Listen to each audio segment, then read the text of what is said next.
All right, unfiltered, unbuttoned, and no less unapologetic. We continue to see just a surge in violent crime across the country, in major cities all across the country, and sadly, we're not immune to it right here in our backyard. Things have been awfully busy here in town for us as well. It was just not too long ago up on Beatties Ford Road when you had a 14-year-old kid gunned down just outside of an arcade in broad daylight.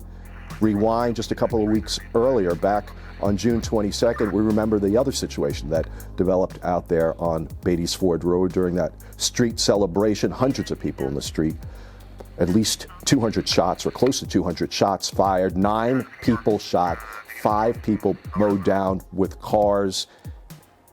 When the smoke clears, you have 4 people that died during that incident, just a flat out massacre. You know, couple that with the incident over on Beatties Ford Road, 5 deaths just in a small stretch of our community. More than 53 homicides as we broadcast, as we tape this today. At least 40 of those 53 homicide victims, all African American. Every single last one of them black. And we're not going to talk about black on black crime. What we're going to talk about today is black victimization, because it's happening far too frequently, not just this year. Last year, of the more than 100 homicides, at least 80 of the victims in those homicides were black. Let's get back on Beatties Ford Road again. Let's talk about that incident that developed out during that street celebration.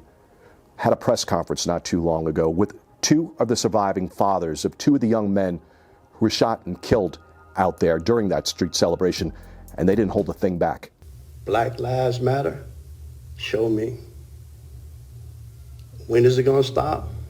Until we stop and we start helping each other, it's not going to never stop. To me, it's like a new slavery to black people, killing each other over a bunch of bull. Why? I don't know. And the only way it's going to stop is we turn around and help each other and get these guys off the street. Well, it just rips your heart out to hear grown men like that just fall apart at the seams after losing their sons in such a senseless way. And, you know, I'm an optimistic kind of guy, but when you see the kind of despair and the kind of violence that we've experienced so far in the city this year, you know, you really have to squint hard to find any optimism. The guy that I got sitting with me to my right, this guy, knows a little something about something. His name's Arkevious Armstrong. One hell of a backstory. I mean, and we're going to get into a lot of it, but I don't think there's anyone more familiar with the impact of violence in a community than Arkevious. Incarcerated for more than 2 decades. His life of crime began when he was a young guy. Faced 2 stints for attempted murder back in the day. So you'd think, all right, man, this guy's working from such a deficit. You know, his life is just kaputs, dunzo. Yeah. No, he flips it. He makes his own breaks, his own opportunities. Here he is now, far removed from incarceration. He's written 2 books. I think you're on your way to writing a 3rd book. Writing his 3rd book. Small film. We finished a small film, small documentary. Started a nonprofit. Yeah. Step up to leadership, and that's really propelled you, especially in the community, because the people that you're working with right now, these young men that you're working with right now, mentoring and trying to develop, these are young men that look awfully like what you look like. Back in the day when you were tearing it up. Absolutely. Thank you. I mean, nobody's as real as this guy, and I can't tell you how hard it is to get his time. More importantly, how important it is to get in that head of his. Oh, man. Appreciate you being here. You hear about this. You hear about the Beatties Ford Road. You get 9 people shot out there, 5 people hit by cars, 4 people dead, 200 shots that are fired during a celebration. You hear about a 14-year-old kid outside of an arcade that's dead. Another one. 50 some odd homicides this year, 40 of whom members of our black community. What are you thinking? I think what bothers me the most from it, Rod, is that our community is suffering and we're not stepping up to the forefront. You know, and you know, it bothers me so much that, you know, is that we're going to continue to close our eyes and shut our ears to reality. And, you know, we losing our babies and we losing so many of our people to this violence. And we're trying to have this code of silence of no snitching, I don't know anything, where people see things, you know, and we talked about my background and how I grew up, you know, I committed all type of crimes, and a lot of the crimes that I committed was sometimes in broad daylight where people was around and they saw it. And there was a lot of people who knew me and knew what I'd done, but didn't come up to the forefront because they're saying, I'm not going to tell it. That's not my job. That's the police job. And I get it. But at the same time, when people's lives are at stake, when people are losing their babies, like you was talking about the gentleman who was crying out for people to step up. Yeah. When we're going to really open up our eyes and understand that we as African-American people in the community are held accountable for the actions that's happening. And we have to do something about it. And so we have to start making sure we police our own community. And that's not always everyone's cup of tea Right. in the community. What's the pushback there? Is it, you know, that to your point that, it's not our job to police our own community? That's what we pay the police to do? Is it, you throw out that term that's thrown out quite frequently, snitches get stitches, or you're a sellout if you speak up and push back and try to hold someone accountable? What's the mindset in the community? I feel like the pushback is really those who are not in a position to really know that you have to change as a person. And so when you're coming to people about cleaning up their community that could be potentially content with how things are, they're not going to be too receiving of it. Arkevious, a couple of the incidents that we referenced early in the broadcast, involved young people. Young people, and those are the very people that you're working with are the young people. Are you finding, is there some kind of common thread where you find that some of these young people are going off track? Is it, we talked about the funding and resources.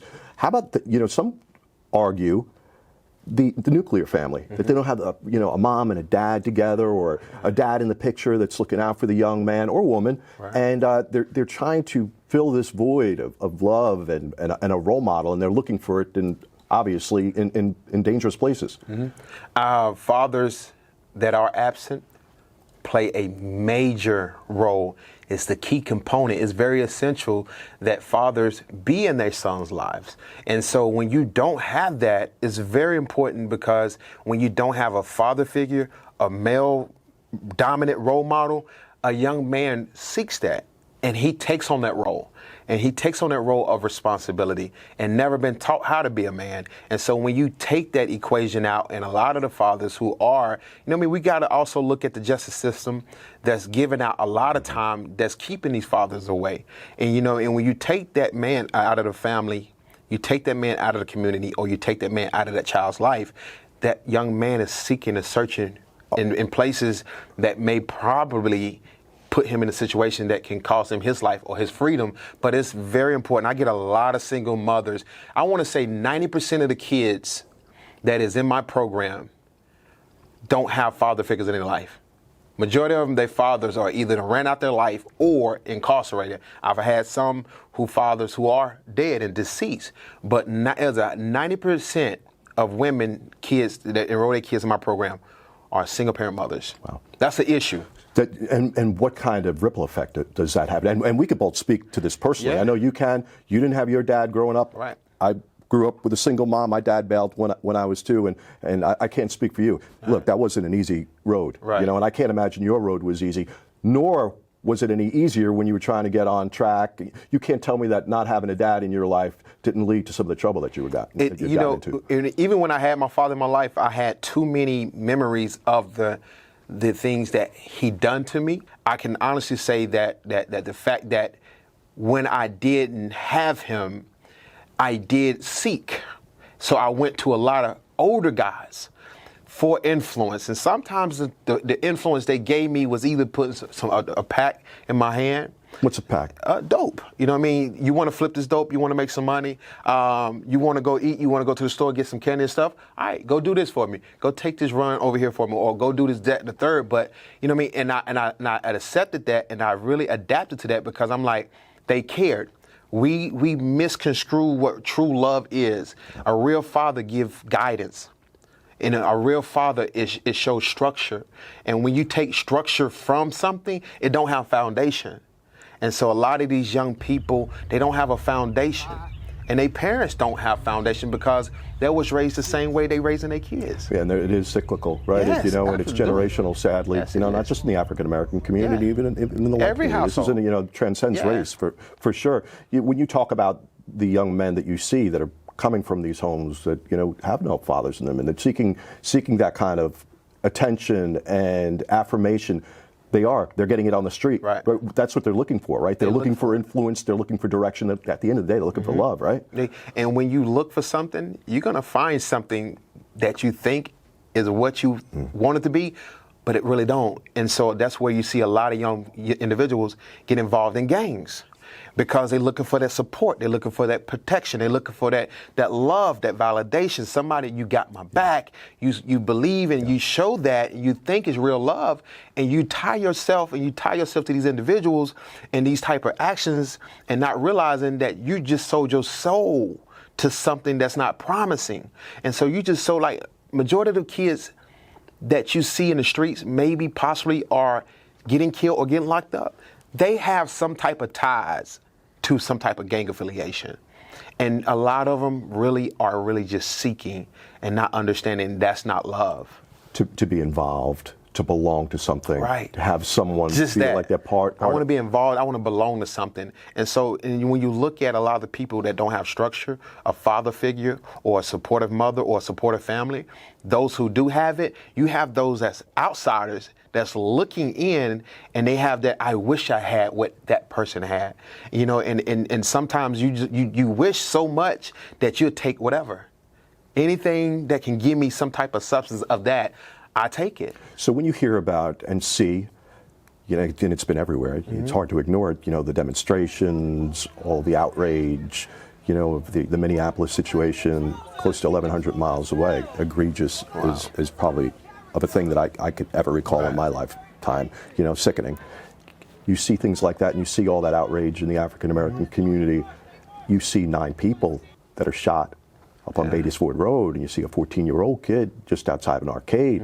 You don't see that kind of outrage come in the African American community. Your thoughts there? That bothered me. That said a lot. It spoke to me louder than the actual actions that took place on that very street. That if the community is not upset, if the community is not in an uproar, then what do you expect to change? Nothing is going to change in the community until the community make a stand. And we can't expect nothing to get better when we as a community or we as a culture, however we want to put it, ain't willing to fix our own. If we ain't willing to sweep off our own front porch. You know, there's a lot of things going on in the community, and I'll be the first one to say, when I was selling drugs in the community know who sold drugs. I'm not saying you need to be calling the police on everybody. Listen, I understand that, but at the same time, you know what you want your community to be. You know what you want out of your community. And if you're not happy or satisfied with that, then you who lives there either do something about it or leave. So when you hear like the Beatties Ford Road, let's go harken back there. You know, 300 plus people out there when you had 200 shots rang out. Yeah. Not one single witness came forward to say one damn thing. I mean, that's the issue. You know, again, we're going to talk about it. Let's address the elephant in the room. Over 300-400 people out there celebrating such a amazing day, Juneteenth. There's too many cameras out. There's too many people out, too many eyes out. Even whatever direction that those shots rung out to, how close whoever was nearby. So what's the mindset? Why won't somebody speak up? Fear. Retaliation? I think it's the fact of people being afraid to really be labeled. We are afraid to be labeled as such. People, and I said this, people might blast me, but I always say, we hate the police until we need them. We hate the police until we need them. And I feel like what people must understand in the community, that the police have a job. And I didn't like the police when I was running the streets. I despised the police officers because I was doing something illegal. And in anything that you try to stop me from doing my job, which was illegal, you taking food and you taking money out my pocket and food out my mouth. And that was a problem. But we have to get past that, because what used to be okay is not okay no more. And we have to get away from it being okay, because we're going to continue losing our babies. But when people is not stepping up saying, like, listen, you out here crying. I'm sure you was out here that same night. The community needs to start demanding answers from the community. Stop. We need to listen. The police are going to do their job, but with little leads, as little they can do. But until people can police their community, somebody knows something. And I urge people to step forward. Well, you're going to sit here and watch more people lose their lives to gun violence, and we're going to put our hands over our mouths. We're going to put our hands over our ears. We're going to put our hands over our eyes, and we got to stop acting like we don't see, hear, or know something. I had a really striking conversation with the mother of one of the victims out there, a young guy. It's big dreams, and we were on the phone for a while, and she couldn't help but express her disappointment and just flat out anger. She said, look, if my son would have been out there demonstrating and breaking a window and got locked up for throwing a brick at a cop, there would have been a line of activists outside of the jail with money to bond him out. Yeah. This woman didn't have enough money, 2 nickels to rub together, to pay for a funeral for this kid. Not one damn telephone call from an activist, much less anyone in the community. I think you can't help but have that same energy and be pissed off and have that same rage as those who raised all the hell with the protesting. You know what I mean? Those who stand in the forefront day in and day out, day in and day out. If you was that excited about standing on the front line for that, you need to be just excited and angry and frustrated to stand on the front line for the killings that's happening in the community. Now, that ain't going to land well with everybody when you say things like that. They not, because guess what? The reason why it's not going to land well because I'm speaking the truth. You've been called everything, right? From a sellout, right? Pandering. How do you seem impervious to it. How do you push back and just put all that behind you and just get after it and continue with the mission? Like my shirt said, I've been a black sheep for all my life. I don't know. I didn't even take them. So we talked a lot before we even got rolling today. I've been a black sheep all my life. I've been told things. I've been called things. Things been said to me all my life. And so what people think of me, I don't even care.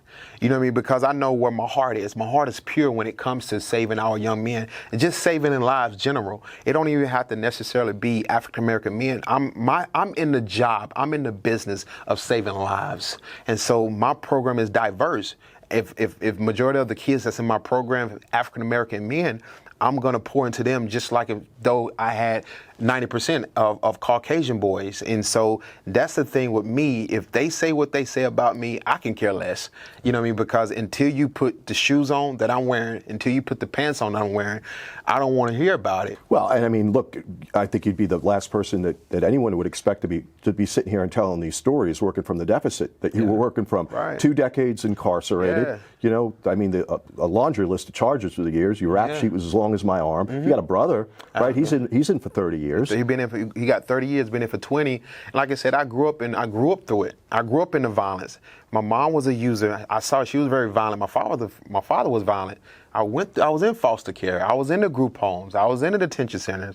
I've been molested 4 times before I was 11.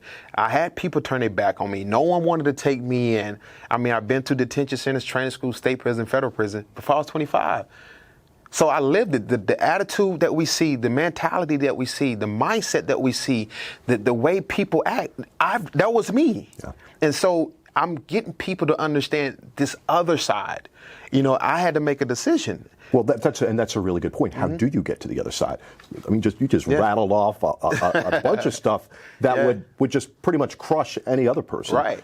But you come up and you flourish. Not only you flourish, it propels you to the extent that now you can help other people prevent themselves from winding up going down that path that you wound up going down.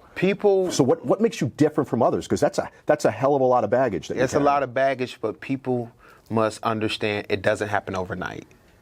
And so when you look at me talking about the things that I experienced and went through, if you want to change, you have to be in a position of having patience.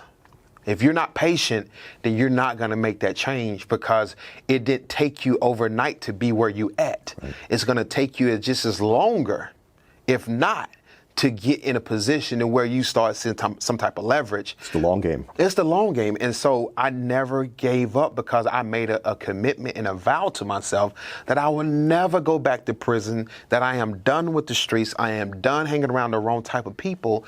People have to remove themselves from people. The people that you're comfortable and content and you love being around is the very people you have to remove yourself from. Now, your homeboys is not your homeboys because they want you to stay where they're at. I can't hang around the same people who I used to hang around back in the days, because guess what? We on two different wavelengths, and you don't understand this, even though you wish you was here, but you don't understand that. Where you at, I lived that, I've done that. I already know what to expect from that. And so to me, I tell people all the time, like, if you want to change, it has to be within you. You can't want to change for other people to see it. Does it break your heart? How heartbreaking is it to see what's going on? It hurts. You know what I mean? Because as much as I put in trying to save, sometimes you feel like you're spinning your wheel. You know what I mean? Is it really working? You know, I lost one of my students to gun violence just a month and a half ago, and I lost another student. He's going to spend the rest of his life in prison. I get a call all the time. I just got a message from a parent who's saying, listen, my 16-year-old just ran away. Can you just talk to him? I got a 13, 14-year-old. Can I sign him up in your program? I get inboxed. I get messaged all the time. And I'm only one person. I'm not Jesus. You know what I mean? As much as I want to help, but if they want the help, they will receive it. But sometimes I always find myself getting frustrated, because I'm like, as much as I can see these young men want to help, they go back to what they're comfortable with in their reality. So it's almost if you clean a pig and it returns back in the slop. You take the pig out, you clean it again, it returns back in the slop. And after you keep doing that, you just get frustrated. Say, you know what? If you're comfortable in that, I'm gonna let you stay right there. That's tough. That's got to be tough. It is tough. But I've learned a long time ago, Rod, is that you can't save everybody. Some people are going to have to learn the hard way. What's this going to take to turn this around in the community? The community definitely have to step up, and we have to have organizations. We have to have structure. We have to have organizations that's organized. We have to have resources that can help. But again, if it's not in the community best interest to want these things, they're not going to demand it. See, it's a difference between a community and a neighborhood. It's a difference. See, a neighborhood, there's no value, but a community, they stick together. They make sure, even if I see trash in my neighbor's yard and they might not be there, I'm gonna pick it up. If I see something happen in my neighborhood, I'm gonna let everybody know. And so it's a difference, but into the community step up as a whole, not just people who live there, those who have businesses there. Nothing is going to change, but they have to step up. You're optimistic? I'm very. Listen. Are you optimistic? Yes. I mean, I know you say sometimes I feel like I'm spinning my wheels, and I know how disheartening it could be when you watch the local news and you see another person shot in the community. You have optimism? Yes. You know what I mean? I believe, and sometimes I don't. You know what I mean? Sometimes I believe that being optimistic is based upon how much faith you have. How much faith do you have in what you do? You know what I mean? It goes to police officers. Did you become sworn in to believe that you can really make a difference or have authority? Which one is it? And so me, sometimes it wavers. You know, I'm human. Yeah. I'm human. Yeah. You know what I mean? I'm not going to be the best person that's going to come in the community. And I can be honest, I wrote in community, I'm like, I don't think I can do something here. Yes. Just defeated right out of the gate. Yeah, and we have that vibe. I don't think it'd be received. I've been in communities where people say good luck with what you're trying to do. Good luck. And sometimes we can take those things and we give it too much life. But I'm very big on that, you know. And so if we really just understand that, how much we have to have faith in what we do, believe in what we do, and just continue to push no matter how much pushback we get. One thing I know about Arkevious Armstrong, despite all that pushback, the name calling, they could try to vilify him, push him away. He ain't going away. I'm not going away. The guy's, resilient, impervious, if nothing else. Dude, I can't tell you how much respect I have for you. You know, working in the areas that you're working, trying to accomplish the work that you're trying to accomplish. It's important work, and I hope everyone in the community recognizes you. Respect the hell out of you. Listen, I appreciate you for having me, Rod. An impressive guy, no doubt. I think I want to speak for Tommy One Take, who, by the way, we got Tommy One Take on the back end. You know, you got people who talk the talk, and then you got people who walk the walk. And I think we'd both agree, and maybe we wouldn't, but I think that Arkevious walks the walk. I think he's the epitome of it. Yeah, there's a lot of people that talk about change, and then there are those that do the change. And he's working to make that change. Despite some monumental pushback. I mean, the guy's been called everything under the sun. Black sheep's probably an understatement. Yeah, and I caught on with that shirt of his, but yeah, I mean, he's been called a sellout, that he's too cozy with police, and, why are you speaking up to the extent that you are and calling out the community? Not the easy thing to do for him, can't be the easy thing to do, but it's sure as hell the right thing to do. Yeah, how many people have demonstrated in the last couple of weeks, and then they went home and it ended there? Yeah, and I think few would disagree that demonstrations weren't more than appropriate. Some would argue even long overdue when you see something like we saw develop out in Minneapolis. And we've talked about this 1,000 times. How egregious that was and how that had to be examined and even advanced, even talking more about police reform. Nobody's talking down those demonstrations. I think they served a very important purpose, but no less important is us losing members of our African American community at the clip that we're losing them. I mean, more than 40 this year, more than 80 last year. I think where he really gets spun up is he's not seeing the same kind of outrage when we're losing members of our community to this extent. Yeah, not only are we losing members of the community, but youthful members of the community. 14-year-old kid outside of an arcade. And that's not the first one. A couple months ago, there was a 15-year-old too. I just recently saw in New York City. Chicago. Since June 20th, there's been 9 under the age of 18 that have been killed. So you're talking less than a month. 9 kids under the age of 18. Yeah, and so damn senseless. No matter how you unpack every single one of these tragedies, they're just, every single last one of them, the common thread, senseless. Talk to these parents that I've been, for years, as have you. I mean, we have, and some of the most heartbreaking stuff that you've ever heard. I'm on the phone the other day with, the mother of, one of the Beatties Ford Road victims. Good kid. Good kid, and to sit here and have a conversation with this mother and try to help her make sense of something that's just so damn senseless, she can't get her head around it. That kid was just out there celebrating. I think a lot of it is, we talk about the cycle, and so we have to look beyond just the violence and where does this all begin? You could argue for a lot of these guys, while it may not be related to drugs or things like that, there is an addiction to a lifestyle or a comfort zone that they know. And it takes a lot of people, people joke that cops are a creature of habits. And I think that goes for a lot of people. You're always going to go back to what you're comfortable to. And so it takes a conscious thought and effort to want to step out of that. And I think you're right. I think one of the bigger things that struck me with Arkevious is, the community, they set the standards of how they want to be policed and how they want their neighborhood, how safe they want their neighborhoods to be. They can't expect the police to do that on their own. It's got to be the collective. It's got to be a community kind of effort. If you've got 300-400 people out there during that Beatties Ford Road massacre, you can't sit here with a straight face and tell me that somebody out there didn't see something and nobody, here we are weeks into this thing, not one single witness comes forward? Come on. Well, let's talk about something else he said. Talked about the community. A lot of community members hate the police until they need them. Do you believe that? I think there is a lot of cops. I wouldn't say all cops can't across the board. There are times I feel that way. Maybe some people do believe that. If you're listening closely enough over the last month or so, you've got this abolish the police movement in some corners. They want them to just go away altogether. Think for 1 second, just 1 second, what that Beatties Ford Road massacre would have looked like had there been no police, right? Close to 200 shots fired. When those shots stopped? Those shots stopped when those blue lights came rolling in. If those cruisers didn't play, we'd probably still be shooting out there. And to be continued, sadly. But maybe some optimism coming down the line if things start coming together and, cooler heads prevail.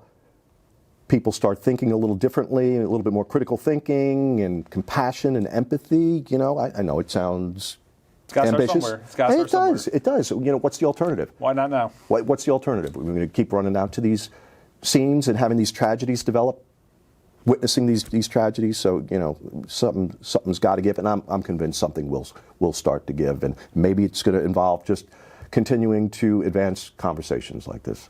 Maybe that's my naivete. You've asked in the last couple of guests, are you optimistic? And all of them have said yes. Yeah. There's not one that's been, nope, I see no hope. They've all been optimistic about the future. And that's encouraging. Appreciate you coming on, man. Hey, anytime, Rob. appreciate you coming on. I know how busy you are. Yep. I know everybody at home is pretty busy themselves, all of you. Lots of things to do, lots of places to do it. We're just eternally grateful. I could speak for Tom. Tom's eternally grateful. I'm eternally grateful that you'd spend a couple of minutes with us. In the meantime, do yourselves a favor, look out for each other, for heaven's sakes. Stay safe, stay healthy, and Stay tuned. Stay tuned. Stay tuned.